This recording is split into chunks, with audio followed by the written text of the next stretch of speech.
Welcome, friends, brothers, and sisters, to our channel, Myths and Legends.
Myths and Legends, I hope to create a community that has its identity found in stories. The stories that last through the ages. The ones that are retold again and again and again. On this channel, we will cover the structures, symbols, and archetypes of each story. I will extract the most meaningful pattern that I can from each one. Each tale and each myth has an infinite amount of interpretations, of possible interpretations. But because of our own worldview as an individual and the way the world interacts with us and the context of each story, there should be a hierarchy of interpretations for each story. Some interpretations are better than others based on those restraints. So I will try to lay out the most meaningful interpretation of each story that I can. One that has a positive utility to it. But I'm going to need your help to do that. And that's where my desire for a community for this channel comes from. So I hope that this will become a great discussion for us all. One where we're continually learning and changing, and hopefully changing in a good way, or growing our perspective of the world and of these tales that have been left behind. But my videos will lack something inevitably, and we'll be able to uncover that together. I'm not going to be the definitive source of interpretation for anything, nor should I be. Like you, like us all, we come from a position of knowing almost nothing compared to the great well of what could be known.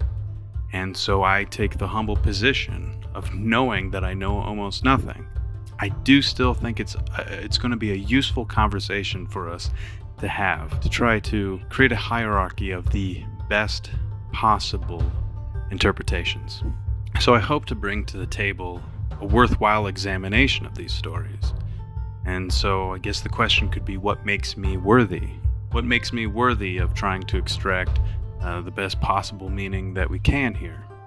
Well, I come from a background of film and storytelling, and as an artist, I like to observe the patterns of human beings and the patterns of stories, and I like to couple them together. I'm also a lover of psychology and an eternal student of philosophy. And I'm going to link various sources below this video in the description to create a sort of reading list that will build over time.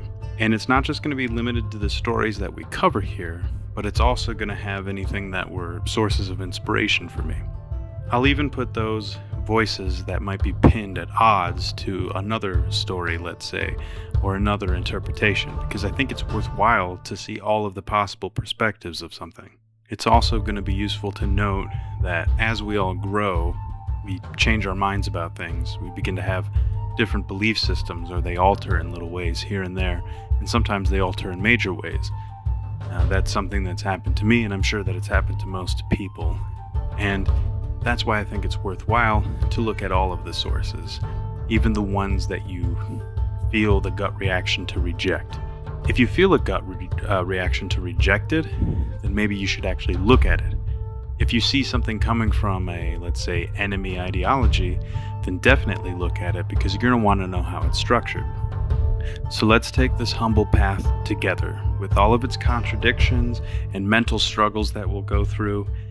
And all of that is going to be welcome here, as it can help persuade our flow towards growth and an ascension, which will be important to our first story and many to follow, the idea of ascending. One great motivator that led me to create this channel was the discovery of my lack of knowledge, and finally being able to detect that my container, let's say, of wisdom was virtually empty and unformed. I didn't have anyone telling me how to interpret certain stories. See, in school, when they would have you do something like write a book report, they didn't exactly tell you how you should break down those structures. That was something I learned later in life. Thankfully, I found that it was intuitive once I started seeing those patterns. Being only 29 and still, relatively young, there was a point in my early 20s where I realized that I didn't know everything. And that was a humbling point in my life, because I was, like the typical teenager, nihilistic, at least in a way, atheist, at least I tried to convince people that I was, and ahistorical. And there I sat, believing that I knew everything about the world, and that my analytic mind was the best mind to interpret the things around me without any help from any outside sources. So like many of you have probably gone through, when you're in this state of ignorance, you end up adopting or inheriting a false vision of the world, using terms incorrectly, using language incorrectly. So it was my false interpretation of the material that made it difficult to see what was on the fringe and what was beyond. And you want to have a sense of those things if you're going to interpret the world correctly. So to move forward, we're going to have to clarify some terms that have become diluted over time and are the victims of this postmodern philosophy, or an ideology. I will be using this book as my source for all of my stories and terms and definitions. Myth. This is important to us. So, myth, as defined, usually a traditional story of ostensibility historical events that serves to unfold part of the worldview of a people or explain a practice, belief, or natural phenomena. My own take on this, and I'm not alone in this, is that a myth is usually produced by an artist. An artist in the shamanistic tradition of society, to create a long-lasting myth, they need to have a good understanding of the patterns of the world, the patterns of humanity, and be good observers of the world.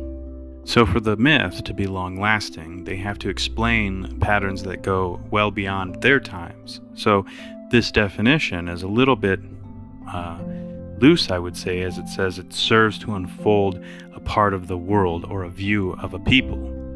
Well, a good myth tells the truth of all people, something that remains true forever about humanity. And that's why I see myths as meta-truths, and as such, in many ways, are more true than nonfiction. They're livable in an unavoidable way. See, right now, you're living out a myth, and you should know myths so that you know what myth that you're playing out in your life. As a human, it is almost impossible to not see time as a cosmic narrative, a story. It is an eternal mechanism for humanity, and an unavoidable one for us to live with. Even the nihilist uses meaning and story to describe their past, their ancestral past, and their hopes for others and their own future. A mistake that we've been making in Western civilization is turning our backs on myths, because we've diluted the meaning of myth. We've diluted it down to its least foundational definition, to mean unfounded or false notions, imaginary beings and places.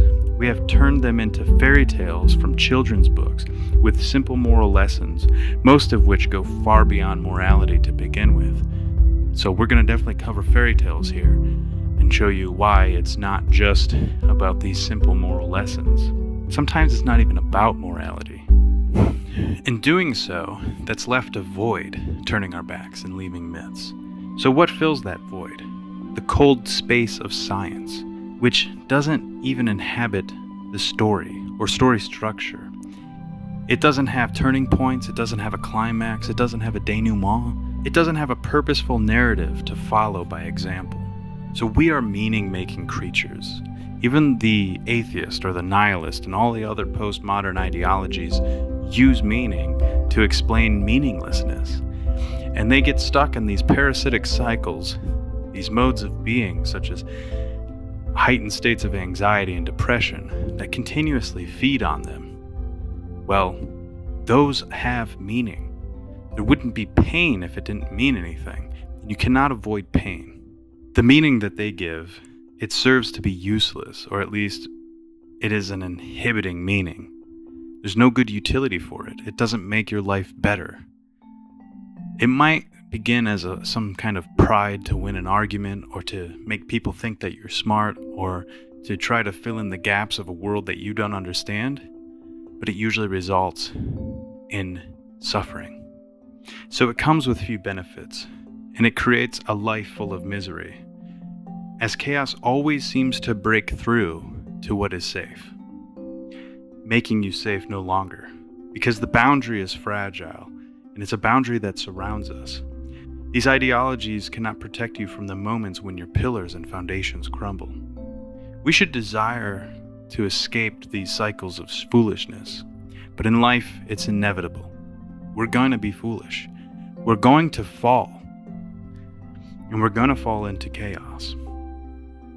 So it's best that we listen to the lessons of these myths and legends and religious teachings, because they may strengthen us for our recovery. They might even help us so that we don't fall such a great distance. Just by knowing the term myth properly, we have a good start for finding where we can cultivate our wisdom, and that wisdom will help strengthen our lives. Another term that we often dilute is the word faith.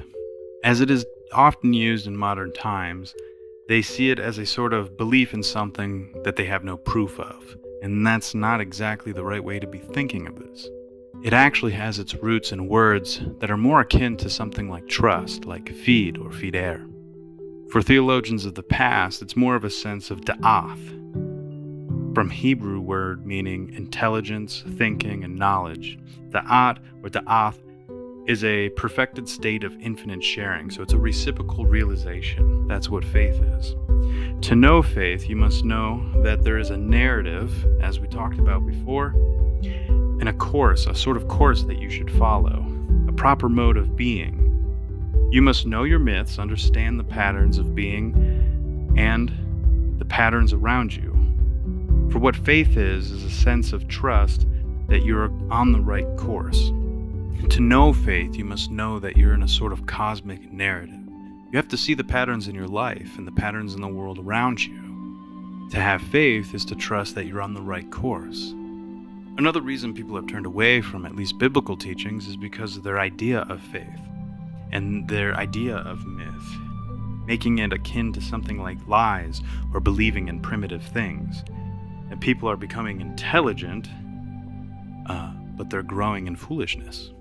And that brings us to sin, another word that we've diluted. So sin doesn't mean to just do things that are immoral or do wrong things or things that are against some kind of law that is laid down by a god. If you're self-deluded and believe that you're living the best version of yourself, but you're not, then you would be in what is called a sin. And the Greeks translated the word sin. They used the word mersha. That means to miss the mark. It's an archery term. So to get your arrow to follow the correct path and hit the bullseye of the target, you have to sort of aim above and not look directly at that bullseye, or else you'll miss. So you have to have a kind of faith to know that your arrow is going to hit the target. So sinning in life is going along on that path and missing those turning points. If you choose wrong during these turning points, you'll probably descend from the mountain. Another term that we have to clarify, at least for our first video, is prophet. We see prophecy as some kind of mystical way to tell the future, and a prophet as some kind of wizard, but that's not exactly right, at least not for our purposes. A prophet is A prophet is somebody who can diagnose you in the now. See, they know the patterns of life and they know the patterns of the world, and they can tell you about where you're going to end up based on following those patterns. They can do it for an individual and they can do it for a whole society. When they do it for a whole society, that's what elevates them to the term prophet. Some great storytellers have been seen as akin to the prophet, but if you find the patterns within the story that they've written, you too can extract the potential for a certain outcome of the future. So understanding your myths and your legends has some grip on the real world. The first story that I'll be doing on this channel will be Exodus from the Old Testament.